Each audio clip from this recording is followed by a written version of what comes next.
video production, that's just like gig work, right? Like what we talked about earlier. Like you're just basically living to gig to get by. Yeah. What is this? How would the strike benefit this then? Like, what is it you guys are picketing for that would change that system?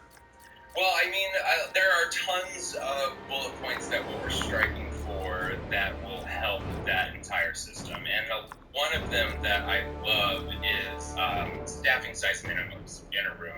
And that basically is saying that we're going to have a set number of writers for any type of show. You have to have this many in this position, this many in that position, blah, blah, blah, and so on. There's also, like, weekly increases to payment. There is the deal of script fees for staff writers in there as well. But the main point, Ryan, the main point is residuals. And residuals and streaming. And, it used to be back in the day where, like, if you were on a network show, you would then go have that episode aired again and again on television. That is you getting a residual check. You getting... Right, like the Seinfeld episode where he gets like 2 cents every time this Japanese show gets a clip from it to stand up. So a residual is basically like a royalty every time it goes on. You get a little bit of Okay, cool. Yeah, and like, and you have to remember that those streaming residual numbers were negotiated in a time where streaming wasn't as big as it is right now. Streaming is a global enterprise. That's where we are. And so now you have people and writers going from getting, paid a substantial amount of, for their work to now honestly receiving pennies on the dollar for all of their stuff. And it not just affects television writers, it also affects feature film writers as well.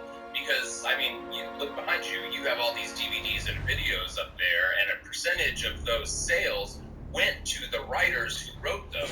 Well, now, you don't really have a lot of people buying physical media. So they're not getting those residuals from DVDs or Blu-rays or anything like that.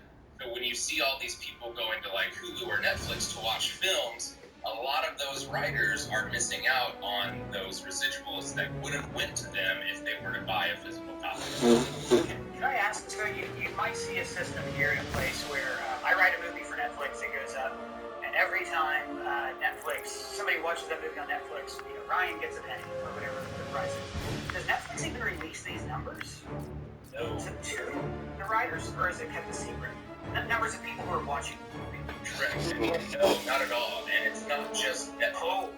Yeah, no. I mean, that is actually one of the biggest problems, is that we do not see these numbers. We don't see who's watching the most of what. And it's basically just like on this trust system within these giant streaming conglomerates that what they're telling us is correct. And, I think it was Danny Strong who was in an interview saying it kind of seems a little bit illegal to not let us see, like, how well a certain product is doing, especially if a studio or a network or a production company is putting, like, millions of dollars behind something. They can't compare toward the data that they need to see if it's actually a successful product or not. Yeah, especially as a company's publicly held. Correct. On the New York Stock Exchange, you have to disclose basically everything to your shareholders. It's just to again play devil's advocate. This I might sound a little offensive here. We are currently like in a golden age of TV, of peak TV. We're all these different, like, oh my God, have you seen Silo? Silo's amazing. Like, Apple is one of these streaming services that is like so under the radar, consistently Foundation, all this stuff, right? But is the reason these networks are able to do so much, not network streaming services, they're able to do so much, is because they've been underpaying writers like you. And if that's the case, does that mean that if you make a fair wage, are we going to see a lot less? And do you think that we'll, will that age of golden age TV end? Not at all. I'm saying, are you sure you don't want to work for slave wages so I can watch Silo and Apple Plus? That's what I'm saying. Weird, yeah. I think actually you kind of condensed the strike into one question. It's kind of basically, and this is just me and my personal opinion, the whole strike is basically centered around the future of screenwriting in general. We're fighting to keep it a profession, a career within ourselves and in this art that is storytelling. You know, there is so much money in this town, Ryan, and in this industry that you would think that it's not that big of an ask. You know, as you might have said in the video, we're asking for $430 million. Yeah, it seems like a big number. It does. It really does seem like a big number. But when you look at the income of all of these studios being in the billions and in like to the, you know, 50 billion, 30 billion, excuse me, in operating profits, it's only 3%, if that, to something. Oh, wow. To the people who originate the content, like without the writer. Yeah, you have bad improv, yeah. Right, exactly. If you don't have a writer, you don't have content. And let me be the first to say that, I mean, not the first to say that every single writer is ready to go back to work. Like, we are ready, willing, and able to get back in there and start creating tons of new awesome content. Because I think you are right. This is the golden age of television, and we are in a time where, you know, basically we can do anything that we want. It's just that we need to be trusted by the people who are hiring us to do that. And if they want us to do that, they need to pay us fairly because of it. Yeah, and another thing too, and I've seen this in my industry as well, is the advent of AI. You know, I'm watching YouTube videos about how an AI can write your YouTube Easter egg breakdown. Eric Voss did a video on Deep Dive where he actually like invented an Eric Voss AI. You know, so he would finally have a friend. No, he did it. It was an interesting experiment to see like if an AI could take his place. He's gonna kill me. Okay, so the question then is like, you know, I've tried this stuff out. It doesn't seem like an AI can write an Easter egg video. How is an AI gonna write a movie, and why is that a threat to you? Well, I mean, it's a threat to me because they're trying to take my job, and well. In that whole discussion, you have to kind of break down what AI really is. And like, I'm from the belief of at this point in time, AI is not really so much of an artificial intelligence as it is just theft across the internet of words and an algorithm to put the best response out there. And even in the Eric Voss video, you could see that the AI was really giving him false information for that script that he wrote. And we see that across the board. And I have had this conversation with several other writers, and if we're going to talk about using AI, because we're going to have to, AI is not going anywhere, but that doesn't mean that it can't be compressed into some kind of a tool for writers that could help us along the way. But as something that might want to take my job completely, I have to disagree with that aspect of it all, because writers, all kinds of storytellers have this thing called human empathy, which allows us to create these stories in order to help people change their perspective on things, to give them feelings, to make them see a situation in a way that they've never seen before. And I really don't think a computer can do that. In fact, I think there's been several like tweets and pictures and videos about ChatGPT or AI saying that AI would be better at a CEO's job than it would actually be at a writer's job itself. And maybe we should give that a try. So for you, what to you is the most surprising?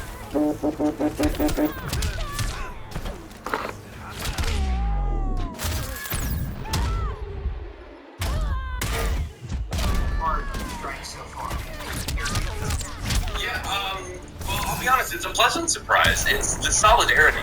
It's the solidarity between all these other unions that are here in Hollywood, like SAG and Teamsters and stuff. It has been really empowering, and it's also been very, I'll be honest, it's kind of emotional to see all of these people come out and support this one group of storytellers. And as they walk with us, they know that in the future we might be walking with them, because as you know, you may know, their contracts are being discussed by the same organization right now as WGA's was. And SAG-AFTRA has actually asked their members for a strike authorization vote as well. You're going to have two large groups of creatives probably going on strike here in the next month or so. In Hollywood, eventually shutting every single thing down. And it's not that we want to. It's just... Oh, I know. Right. We'd rather be working. course. Yeah. Which, and I have to tell you, like, I get a hard thud in my chest when I hear that, because what we do here is talk about the stuff you make. So for us, you know, we may not feel it right now, but there's going to be like March next year when we're going, oh God, what could we possibly break down here? And then, you know, we'll have to be replaced with AI. So, what would you do to fans then who are like upset that Daredevil's not filming and we're going to have to wait longer for Secret Wars or, you know, the Filoni movie? What would you tell the fans then who are upset about the strike? I would tell the fans that I'm one of you as well. You know, I love the same things that you love to watch, and I would ask that you just kind of stand in solidarity with us as well, and just know that eventually all of these things are going to come back, and everyone is eager to get back on the set and to create these awesome stories that we love creating. But we just, now is the time to put our foot down and say, these things need to be changed, because if they're not, then that golden age of television that you and I were talking about is probably going to go into a rapid decline into just automated badness, which is something that nobody can. And that's basically what it is. You mentioned earlier SAG could possibly join the picket line, other unions. How long is this going to last, in your opinion? Dude, I wish I could give you an answer on that. Because, again, we want to go back to work, you know? We want to be there. We want to be creating this stuff. But the AMPTP has stuck to their guns and have said that, you know, they don't want to counter or offer anything else to these demands. And if they're going to stick to that, it's kind of weird because, in a way, I feel like they think that we're stupid, because they think that we can't see the amount of money that they've made over the years. And now that we can break it down to see like how much it would actually cost them, it's getting to the point to where it's being a little personal, to where they're just saying no to a living wage. They're saying no to just giving us basic needs. And that is when it kind of starts getting to a human point of solidarity, to where it's like, well, if you're coming for me in my life, then we're going to have to stick our guns further and make sure that, you know, there is a career for the future, and not just for me, but for everyone who's coming up behind me. And you also asked me earlier on, like, what's another thing that's surprising me about the strike? And it's writers in general who have come together and said, we're going to have to do this for the future of writing, for the next generation of writers. And it's something that is awesome to see in this time. And I think we're actually about to see the largest labor movement this town has actually ever seen. Well, Adam, you answered a lot of my questions. Where can the people find you around the internet? They can find me on Twitter, or they can find me on Instagram at Adam Lloyd. All right, and we'll have that link in the description below. And guys, we want to hear from you. What do you think about the strike? Is Adam unnecessarily delaying all your favorite films? Let us know down in the comments below, or at either of us on Twitter. And if it's your first time here, please subscribe, smash that bell for alerts. For Screen Crush, I'm Ryan Herring.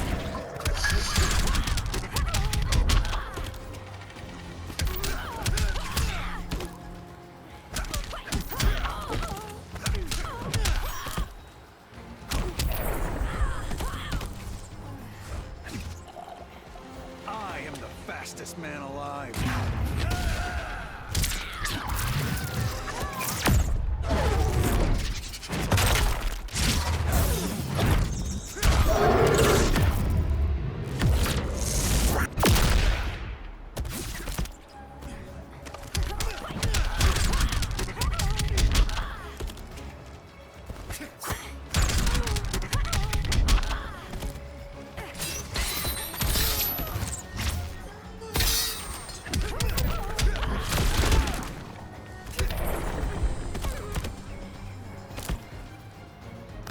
Reverse Flash wins.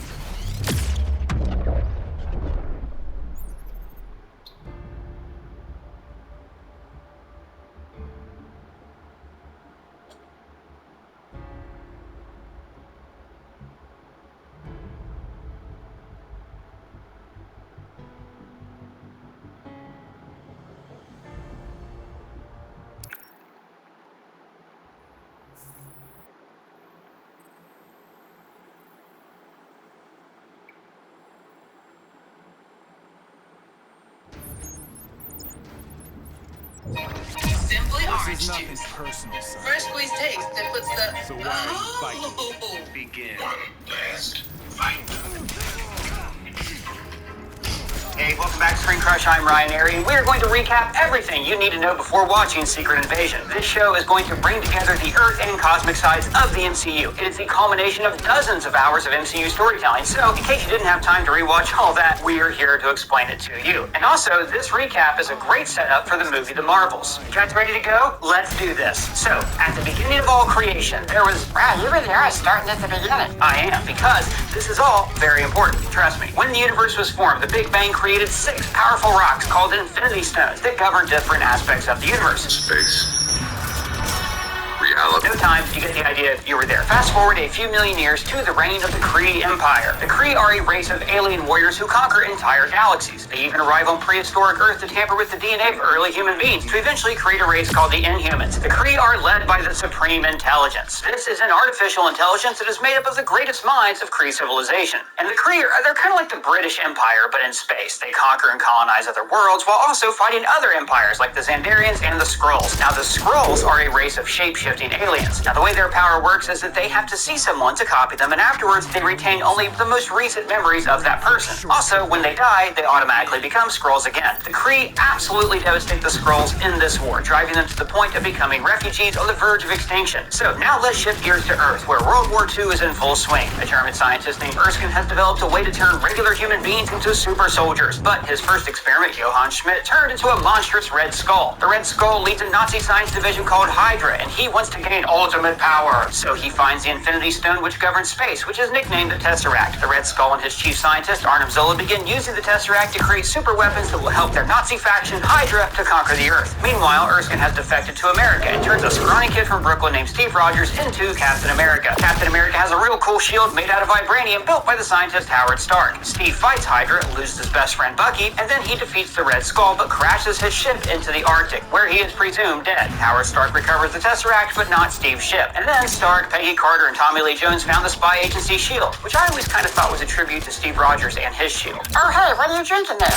This is how I keep my energy up. This is my day, and it has gained energy throughout the entire. And it has all the vitamins and minerals that I need throughout the entire day. So for me, I use it for 2 things. 1, it gives me energy. But this isn't like a caffeine rush. It's a sustained energy throughout the entire day, which helps me stay more focused. I get more done, I finish work on time, and I just feel better. Alright, does it taste nice?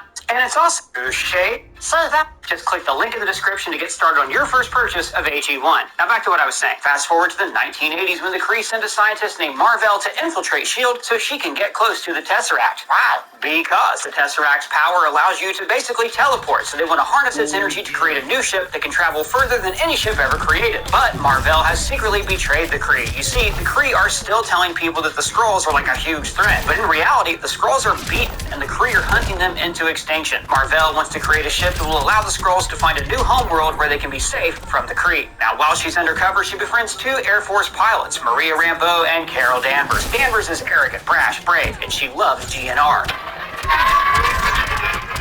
During the test flight of Mar-Vell's new jet, Danvers is attacked by Kree ships. Now, she crash lands and Mar-Vell dies in the crash. A Kree warrior named Jan Rog is about to kill Danvers when she detonates the Tesseract drive. Instead of killing her, it imbues Carol with powers, but she loses her memories. So, Jan Rog tricks Danvers into joining the Kree under the name Veers. She becomes part of an elite group of warriors called the Star Force, who hunt down Skrull refugees all over the galaxy. And worst of all, Jan Rog becomes her abuser and her mentor. There's nothing more dangerous for a warrior than emotion. While Veers is off on missions committing genocide on Earth, an arms dealer named Ulysses Claw has stolen vibranium from Wakanda. Now, Wakanda is an African nation that is secretly the most advanced nation in the world. They have an unlimited supply of vibranium, a mineral that can do anything that a screenplay requires. Claw actually stole the vibranium with the help of Prince Njobu, the brother of King T'Chaka, who is the Black Panther. The Black Panther is basically a ceremonial superpowered being who protects his country. The Black Panther kills Prince Njobu, leaving behind his son, Eric, and Claw remains at large. Also, around this time, an assassin named the Winter Soldier kills Howard Stark and his wife Maria. Back to space, where a Skrull leader named Talos kidnaps Veers and taps into her memory to find out where Mar-Vell hid that super powerful ship. So this takes the Skrulls back to Earth, but then Carol breaks free and lands in a blockbuster video in the year 1995. There's a chase, a dead Skrull, and S.H.I.E.L.D. gets involved. Carol teams up with a S.H.I.E.L.D. agent named Nick Fury, and the two of them go to a secret S.H.I.E.L.D. installation to figure out what the heck is going on here. Fury realizes that his boss is a Skrull and he can't trust anybody, and then they also recover Mar-Vell's cat named Goose. But Goose is actually a Flurgan, an alien that can do this. So they steal an experimental ship and fly to see Carol's old friend Maria, who now has a daughter named Monica. And then they meet Talos and the other Skrulls and discover that they're good guys.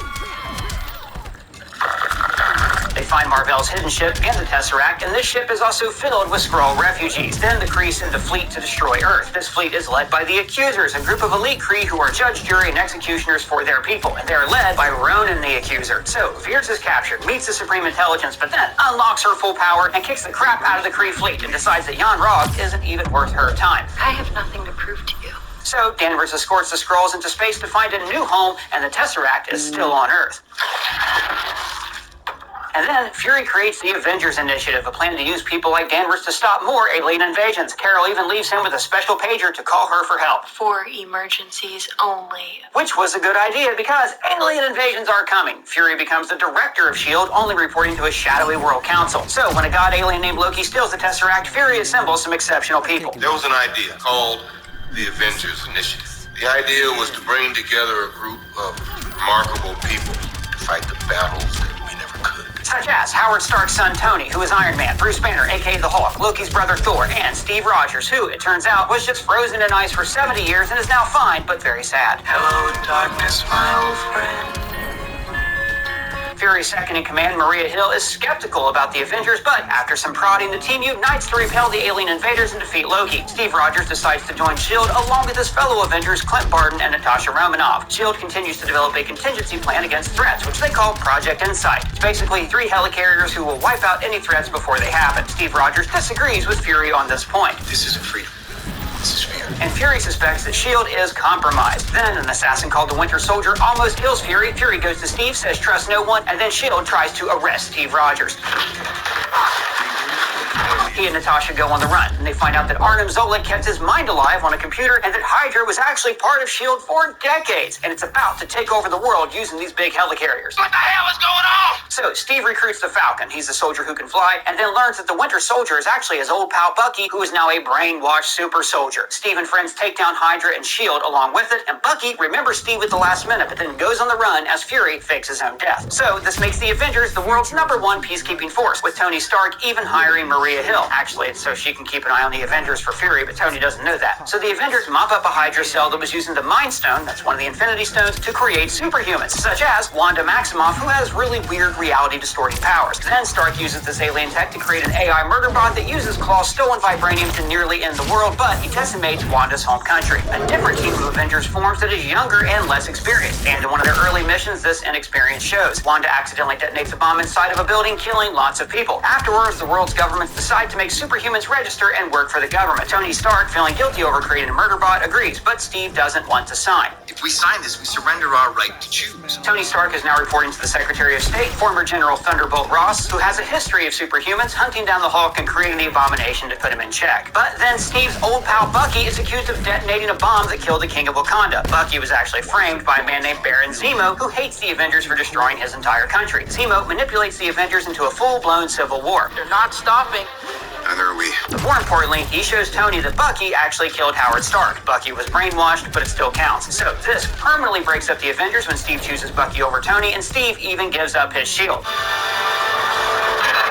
So Steve and a few of the Avengers go on the run, but Zemo is arrested. He's held in the custody of a CIA agent named Everett Ross. You step out of line, you deal with me. So what's Thor and Hawk doing? They're off being in the best movie in the MCU. That's what. Because So that's what heroes do. Back in Wakanda, the new king T'Challa becomes the new Black Panther. He goes on a mission to find Ulysses Claw, that's the man who stole Wakanda's vibranium in the first place. On this mission, Everett Ross is shot, so T'Challa takes him to Wakanda to save his life. T'Challa's cousin, Eric Killmonger, is fully grown now, and he arrives with Claw's body and claims the throne. Killmonger wants to use Wakanda's technology to liberate African people all around the world, and he is stopped by T'Challa, his genius sister Shuri, and Everett Ross. Out in space, the Kree have just lost a 100-year-long war against the Xandarians. Now, one of the accusers, Ronan, does not agree with this peace treaty, so he goes rogue, killing people left and right. He is slaughtering children, including the wife and daughter of a man named Drax, a warrior who's also called Drax the Destroyer. And then Ronan teams up with Thanos. Thanos is a genocidal alien who believes that half of all life in the universe must be destroyed to preserve the resources for the other half. So for years, he has been trying to collect Infinity Stones to accomplish this goal. Thanos sends Ronan after the Power Stone, and, very long story short, Ronan almost destroys the Xandarian capital, but he is stopped by the Guardians of the Galaxy, a team of misfits including Star-Lord, a talking tree, a raccoon, Drax the Destroyer, and Gamora, who is the adopted daughter of Thanos. We're the Guardians of the Galaxy.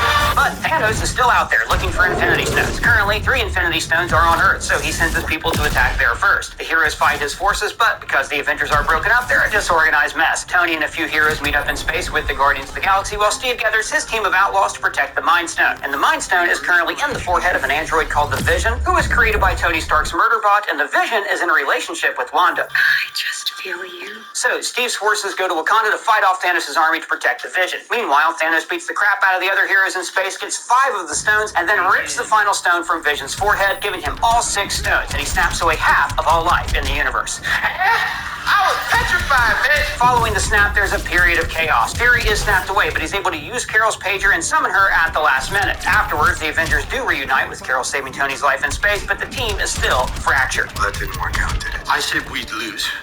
You said we'll do that together, too. Guess what, Cap? We lost. The Avengers find and kill Thanos, but it's after he destroyed the stones, so there is no reversing the snap. During the next 5 years, life on Earth does kind of get better. The environment improves, there's enough food for everybody, and an agency called SWORD rises to take the place of S.H.I.E.L.D. Its director is Maria Ram. On Vigo, you can watch the freshest content from the coolest streamers. Pico. Oh, Carol's old friend. And her daughter, Maria, grows up to be an agent of SWORD, but during the blip, Maria dies from cancer, very sad. Carol Danvers goes off to help other worlds in the universe, while Natasha tries to run security on Earth. But then, after 5 years, the Avengers reunite and work out a way to travel through time to find more Infinity Stones so they can reverse the snap. They succeed, bringing everyone back, but then Thanos arrives from the past, and there is a huge fight between everyone, and it is still so awesome to watch. But this movie cost Natasha and Tony Stark their lives, and then Steve Rogers decides to retire, traveling back in time to live a full life with Peggy Carter. So now, he's too old to be Captain America, so he chooses his friend the Falcon, Sam Wilson, to be the new Captain America. So now the Avengers are still pretty much broken up, and everybody's figuring out how to best protect the world from more threats. A new hero named Mysterio teams up with Nick Fury and Spider-Man. Spider-Man, who was a protege of Tony Stark's, decides to give Mysterio these super special glasses to control Tony's old drones. But it turns out that Mysterio was just a con artist, not a real hero, and Spider-Man barely stops him and regains the glasses. Afterwards, it's revealed that Fury and Maria Hill were actually the Skrull Talos and his wife Soren. The two of them also have a daughter named Gaia, who we do see in Captain Marvel right here. Fury, it turns out, has been in space with the Skrulls for God knows how long. Without the Avengers or S.H.I.E.L.D. to police the Earth, things kind of start to get out of hand as different agencies rush in to fill this vacuum. For instance, there's Damage Control. This agency was formed by Tony Stark to clean up after the super battles like the alien invasion and the Avengers. But after the blip, they've started to police superheroes, confiscating Stark drones and even arresting some guy named Peter Parker. Peter Parker, who the f*** is that? Wanda has just been brought back to life after 5 years, but to her, this is just moments after she experienced the death of the man she loves. You could never hurt me. I just feel you. So she goes to a SWORD laboratory to see the Vision's remains and sees that they are disassembling him in accordance with his wishes. So then she goes to the place where she was going to build her dream house with him and loses control of her powers, creating a sitcom fantasy world out of the town of Westview. She subconsciously manipulates the people of Westview into furthering a sitcom storyline where she and the Vision are married and have twin sons who also have superpowers. Whoa! Now, Wanda is partially being manipulated by a witch named Agatha Harkness. Agatha wants to steal Wanda's powers because she's secretly an ancient being called Scarlet Witch. God, that show is good. Meanwhile, SWORD sets up a perimeter around Westview, and director Tyler Hayward sets up a task force of MCU side characters, including Jimmy Woo. Can you knock? Darcy. I'm invested. And a grown-up Monica Rambeau. Monica goes into the Hex, falls under Wanda's powers, then is kicked out and comes back and then gets powers of her own. Meanwhile, Director Hayward has taken the Vision's body and powered it up with Wanda's energy, creating Mayonnaise Vision. I request elaboration. They're both super white. Anyways, Monica convinces Wanda to drop the Hex and let Vision and her sons disappear. But before that happens, fake Vision gives White Vision his memories. Now, in the aftermath, Monica meets up with a fellow sword agent who is actually a Skrull, who says, We're sent by an old friend of your mother's. so this is establishing that the Skrulls are working with the agency sword. Now, remember how I said that Steve Rogers gave Sam Wilson his shield? Well, Sam is all reluctant to take on the mantle of Captain America because of America's complicated history with race relations. But his frenemy Bucky, who has been unbrainwashed by Shuri and Wakanda, is mad that Sam is not honoring Steve's wishes. This isn't what Steve wanted. So Sam donates the shield to the Smithsonian. He's all like, Thank you, Captain America. This belongs to you. but then the government goes behind his back and gives the shield to a new Captain America, John Walker, who has an eminently punchable face. Walker, Sam, and Bucky are all after a group of terrorists called the Flag Smashers, who want to dissolve all nations, create a world that's open borders, the way it was during the blip. The Flag Smashers have also gotten a hold of some super soldier serum. While searching for the source of this serum, Sam learns about another black man who was a super soldier in the 1950s. This guy is named Isaiah Bradley, but Bradley is very cynical about a black man's chances of ever becoming Captain America. They will never let a black man be Captain America. So, Sam and Bucky free Zemo from prison to help them hunt down a doctor who has replicated Erskine's super soldier formula. Zemo really hates superhumans. Desire to become a superhuman cannot be separated from supremacist ideals. Also, he gets to do this. Freeing Zemo puts him in the sights of Wakanda's secret police, the Dora Milaje. They want Zemo to serve his time in prison because he murdered King T'Chaka. The Dora also take down John Walker and literally dismantle Bucky. So some of the super soldier formula gets loose, and Walker takes his own injection, becoming a super soldier himself. After a Flag Smasher killed his best friend, he uses the shield to murder a man in cold blood. So Sam decides that he's the one who should be Captain America after all. They take down the Flag Smashers, John Walker makes himself a new shield, and Zemo is arrested by Wakanda. But Sam's real accomplishment is telling off the man. You've got to do better, Senator.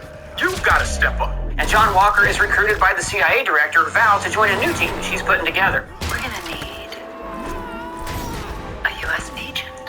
So the world governments are still figuring out everything post-blip. Meanwhile, in Jersey City, a young woman named Kamala Khan finds her great-grandmother's bangle. Now, this is not just any bangle. I've got to rewind here for a second. Her great-grandmother was actually a being called a djinn from another dimension, and she was exiled to our dimension with a few other djinn. One of these djinn killed her great-grandmother, but this bangle was then passed down for years until Kamala inherited it, and it also gives her superpowers. Kamala is a huge fan of Carol Danvers. She even cosplays as her. So, with a little help from her friend Bruno, she creates her own superhero identity. She even discovers that the bangle gives her the ability to travel through time, and she actually goes back in time to save her grandmother's life during the partition of India and Pakistan. Kamala convinces the djinn to basically just go away. It's a pretty sloppy ending to that storyline. The most important thing to know about Kamala is that she is a normal teenager who lives in a fairly strict religious household. Her best friend Bruno is a science whiz who makes gadgets for her, and eventually Kamala's parents discover her double life, and they help her to create a new costume that honors her Pakistani heritage, and her dad gives her a superhero name, Islam. Kamala also falls for the son of one of the djinn, a dreamboat named Kamran. What is that?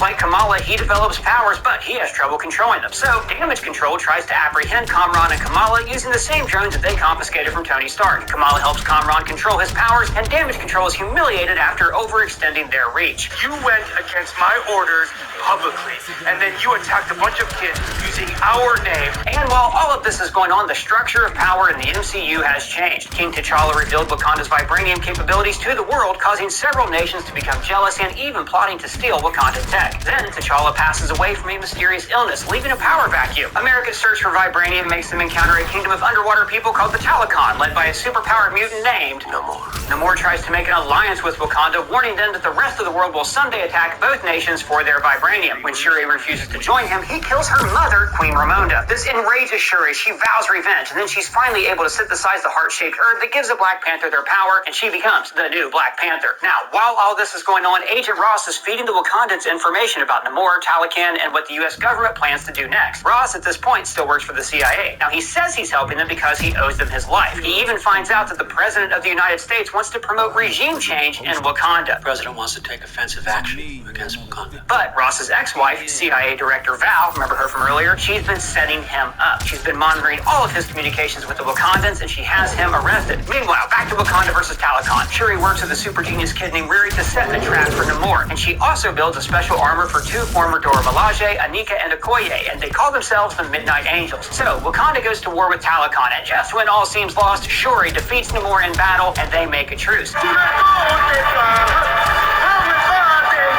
However, Shuri decides not to seek the throne of Wakanda, instead handing it over to our friend M'Baku, and the Midnight Angels spring Ross from prison. Colonizer in chains. Now I have seen your creeping. Funny. And now, Ross is on the run for the show's Secret Invasion. So this show adapts the incredible crossover event from Marvel Comics, where Nick Fury and the superheroes have to stop a Skrull invasion that has been planned behind the scenes for decades. And before we go, everybody, just a reminder, to get your AG1 drink, be sure to click our link in the description. Reverse Flash wins.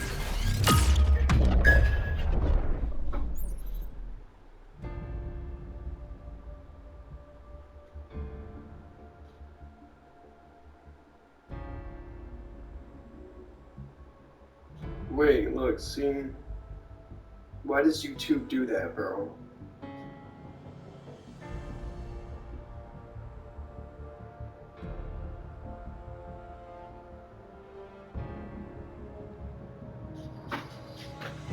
Alright.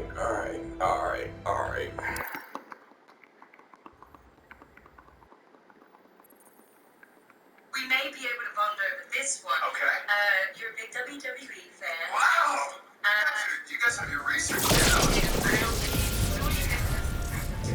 My favorite wrestler is Randy Orton. Who is your favorite wrestler? With the God of Thunder. John Cena. Come on, There's a fight charge at me Triple up.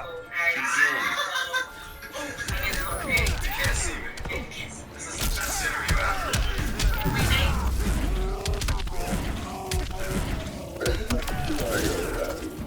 She definitely has not seen it.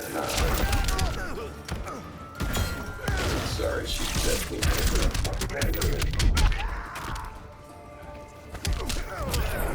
Nick Fury learns of a clandestine invasion of Earth by Skrulls.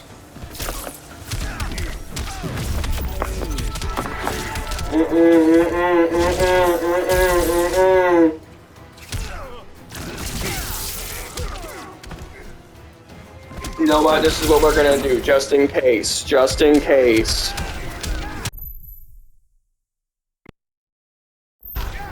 Here we go. No, it's gonna hear it. I don't give a fuck about YouTube and your copyright shit. It's gonna hear all this shit. I'll be right there. Don't move.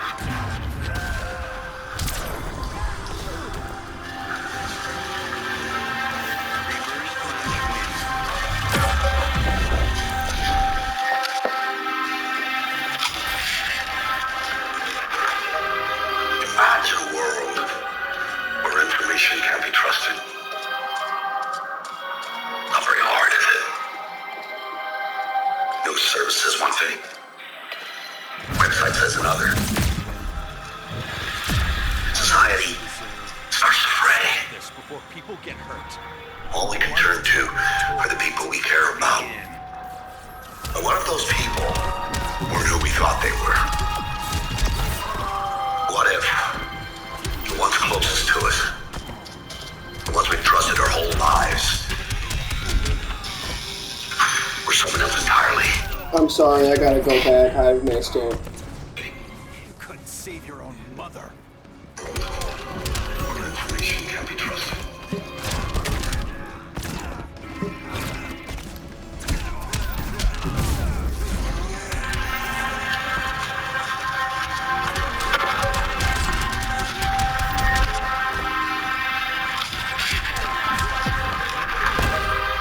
Imagine a world where information can't be trusted. Not very hard, is it? News service says one thing.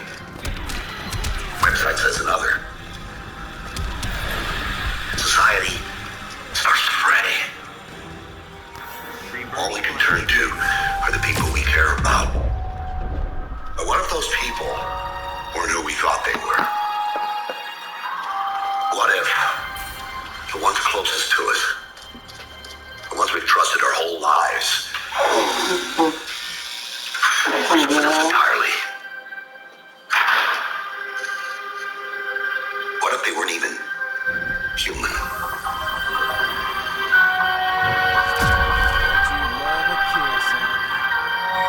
Agent Prescott, respectfully? What exactly are you talking about? Chaos. And that's only the beginning. 5 global terrorist strikes within the past year. Each one claimed by a different group. Business as usual. That's precisely what they want you to think. Argentina taxed Colombia. Colombia taxed the Philippines. A violent chain reaction consuming the globe. You realize that the entire world is at war? The atmosphere has been tense. There is an architect to that tension, Agent Ross. These attacks are escalating. If they hit the soil of a major power, So you think the same people are behind all of this? not people. Scrolls.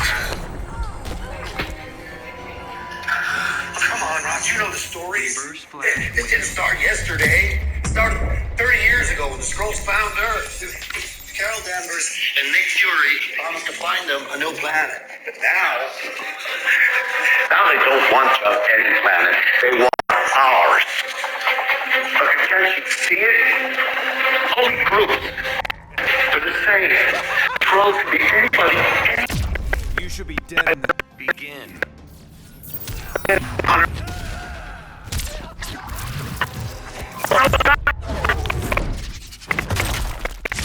thousands of them, tens of thousands. You would never know.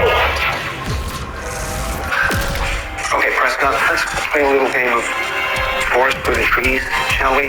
Yes, Skrulls can shapeshift. Yes, they're looking for a new home. But as you say, the only Skrull contact has been from Nick Fury. That means there are allies. Then where is Fury? He's on Saber. And if I'm gonna bring him sorry, down this dude seems sus. whatever the hell. He seems like a Skrull. Something more than just theories. I need evidence.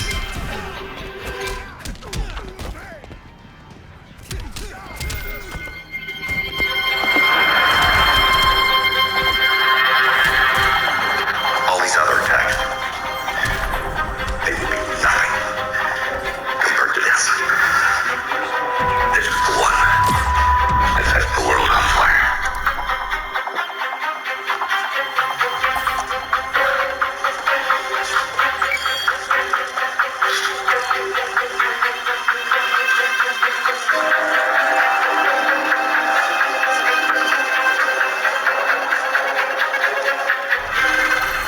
I saw final reports at the office.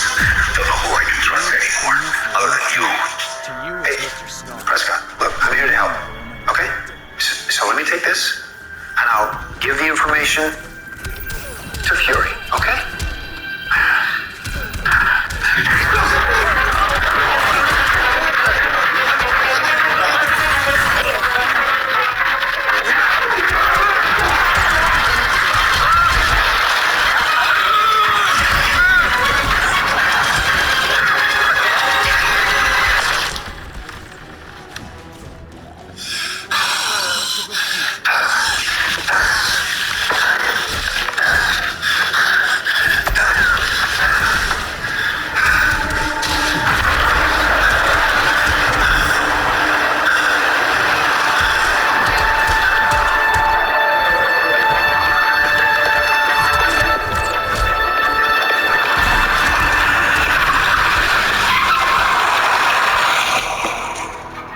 I need an extract fast.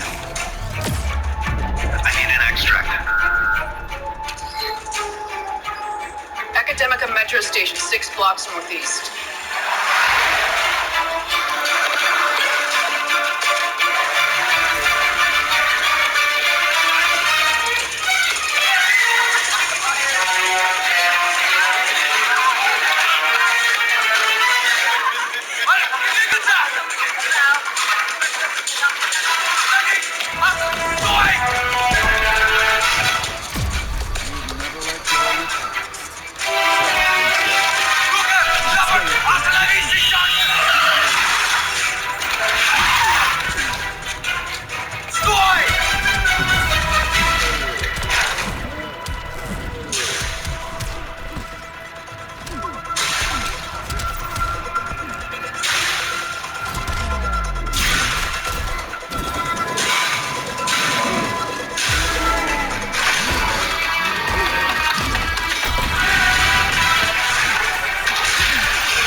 Talos.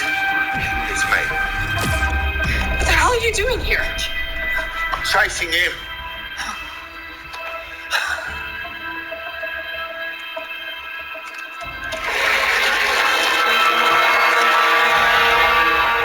Here's one of you. No, he's one of them.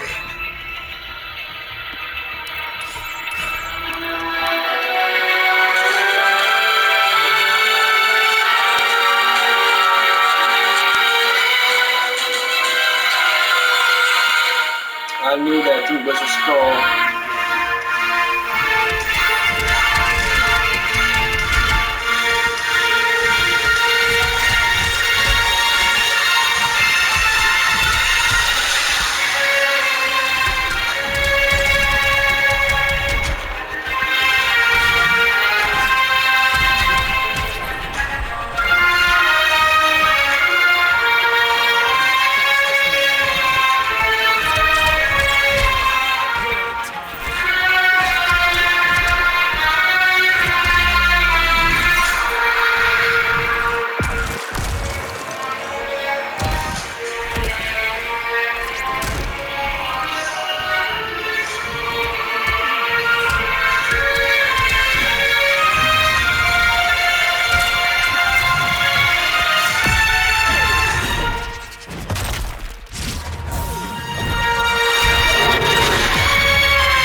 I'll take you down to Micro Tower.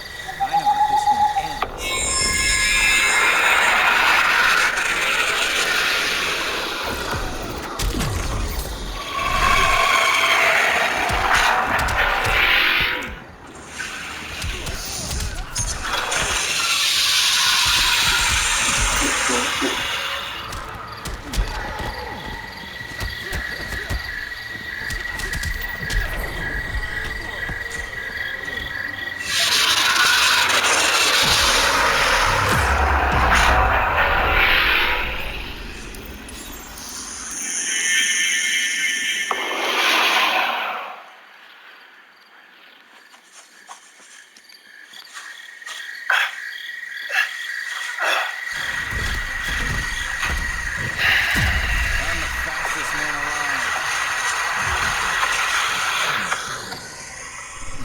Take a second kill.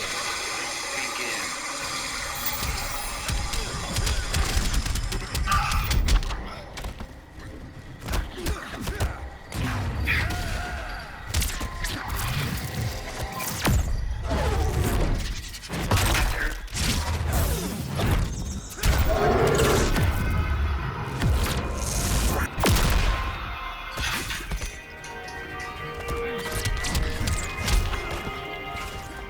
He's upstairs. History's about to change.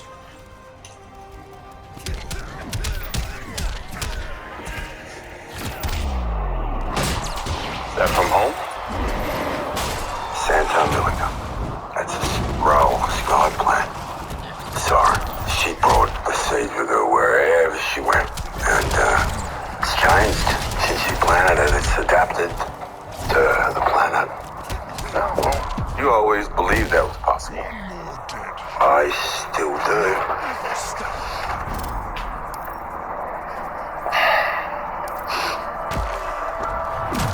I am so sorry.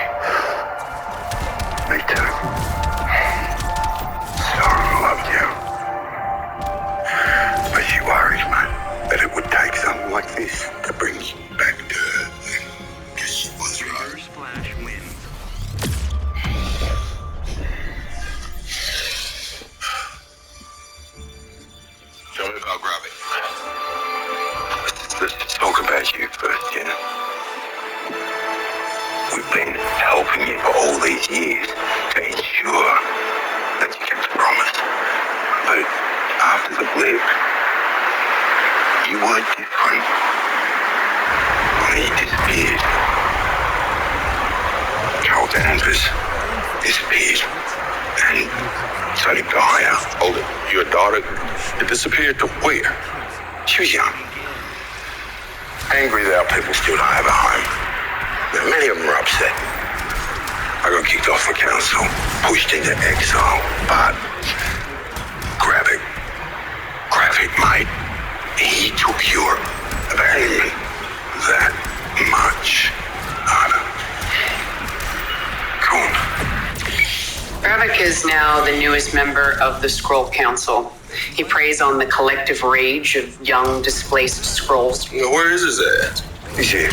He's in Russia. Skrulls are immune to radioactivity, and Russia has the most abandoned nuclear plants on Earth. But here's the thing.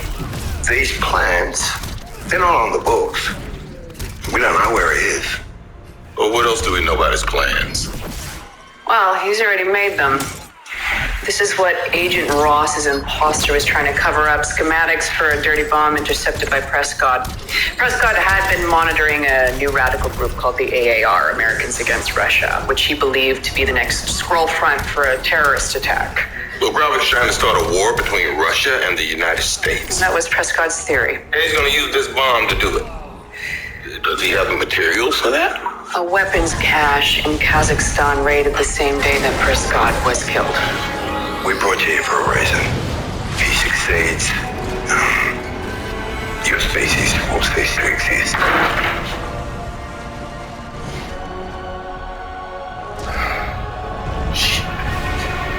Going for a walk.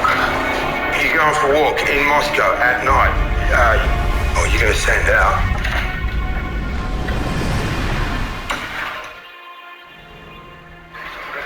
We have a situation, Mr. President. Concerning? Agent Fury. We've just received word that he's left Saber. What do you mean he left Saber? Well, I could try to think of a different word. Abandoned, departed. Agent Fury is building out the most complex aerospace defense system in the history of mankind. Can't just leave. No, I agree, sir. And unfortunately, we also intercepted an encrypted message from Agent Hill to Agent Fury. We haven't been able to decode it yet, but we know they're old friends. Given the fact that I could reach neither Agent Hill or Agent Fury, they're effectively AWOL. Yes, sir.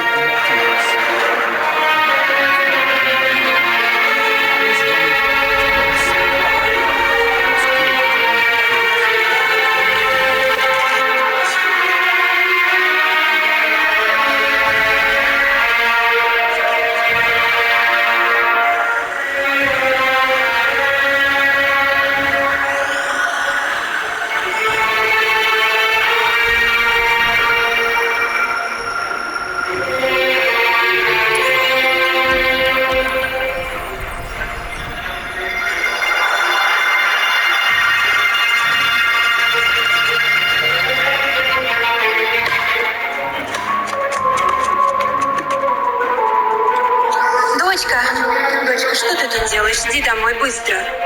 Дочка, быстро.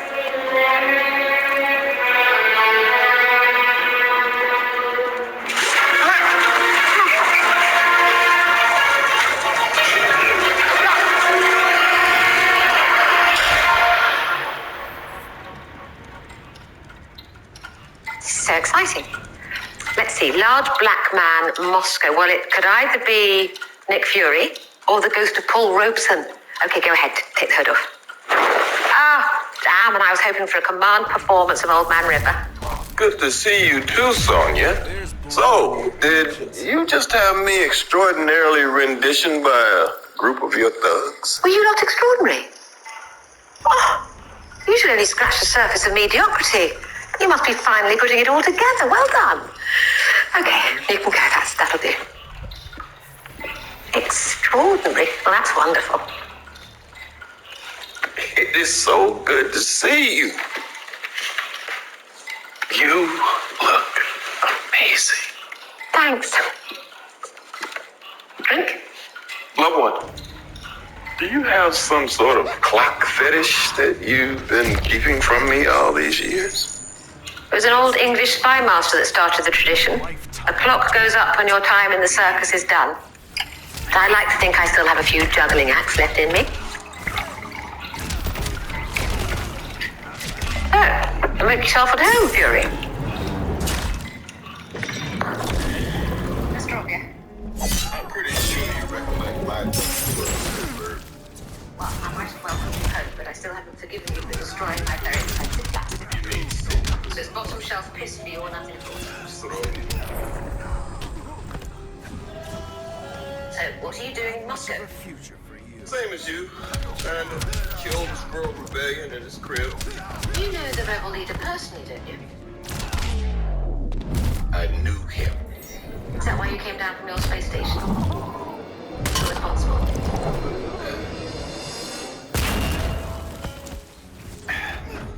What do you know about a heist at a black market storage facility in Kazakhstan? Happened a couple days ago. This farce is played out. I'll never ever stop. You know, I may not know when a Skrull is pretending to be a human, but I sure as hell know when a human is lying. You know damn well what was in that storage trunk. The fact that you don't know tells me all I need to know about this new, rather old Nick Fury. I think Thanos' snap changed you. Taught you that no matter how hard you fight for what's right, there's always someone stronger to undermine you. You seem to forget this old Nick Fury has 30 years of hands-on experience with the Skrulls. I know the nature of this threat way better than you ever will. Is that your idea of an offer of some sort of collaboration between us? We used to work pretty well together back in the day. Back in the day, you would have seen my rather mediocre bad men coming a mile away. The fact that you didn't see them coming means you haven't a hope in hell of seeing Gravik and his rebels coming, which makes you, as a partner, rather pointless. I let your men take me so I could get to you. I mean this as a friend, Fury.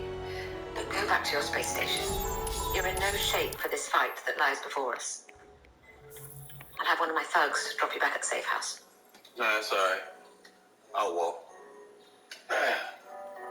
If your memory jogs about that Kazakhstan thing. Exactly what is your plan here? Show me yours, and I'll show you mine. Lady, I'm too fast for you. Begin.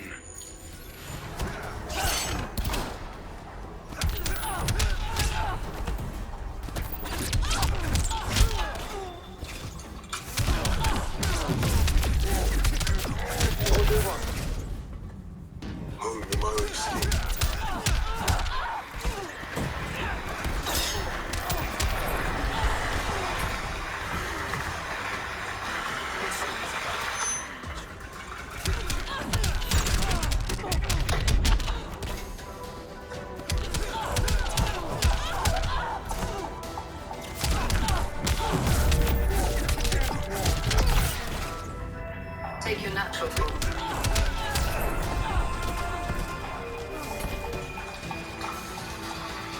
Reverse flash wins.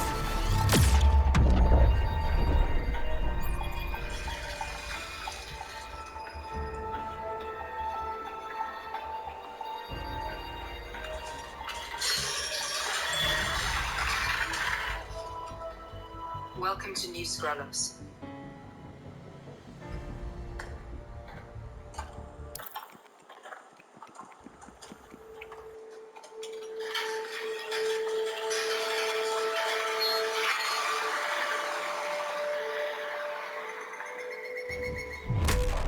What's your name? I'm fast as fast can be. My power's still unrivaled. When's the last time you It's ate? got nothing on the Speed Force. Begin.